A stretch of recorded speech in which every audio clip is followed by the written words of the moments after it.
name is Lamoi. I am a spoken word artist, and I'm so excited to be here in this space to share some poetry with you. I'm going to ask you to please take a deep breath with me. Inhale, and let's collectively exhale together. My black is beautiful. My black resembles a night sky, expansive, shimmering with pointed particles of death. My black causes poets to pen poems of pain and glory, of revivals, of hangings from twisted statues older than those that abuse them, of sex, and the beauty of stark naked bodies, of usage and the destruction of community.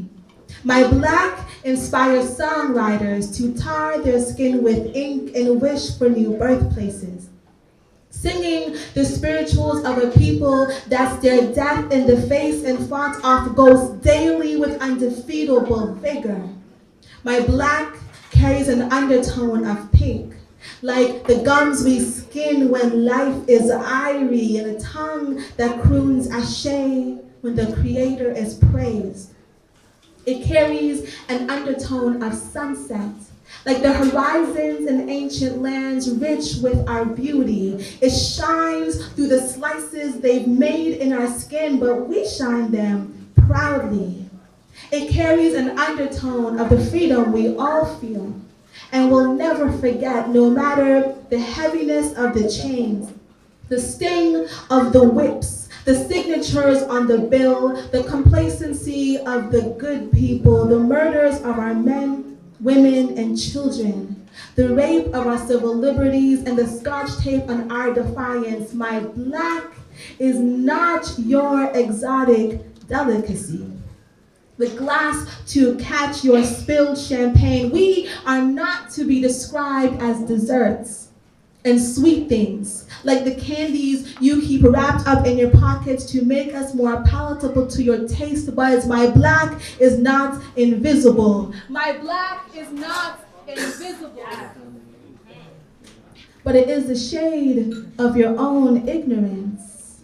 My black gives no care for your encouragement of self-hatred. Your black is the lack of love, but my black is a manifestation of it. My black comes in formations of kinks and curls, naps and locks. My afro is a divine boom box blasting out my blackness, and from these naps grow wisdom. Wild and free wisdom. Wisdom that, if tended to properly, flourishes down to our seeds. My black is a continuation in the story of kings and queens. My black is the sprained and broken ankles of travelers on their way back home. My black is the color of roots, the stench of strength, and the application of pride. My black was, is, and will forever remain beautiful. Thank you.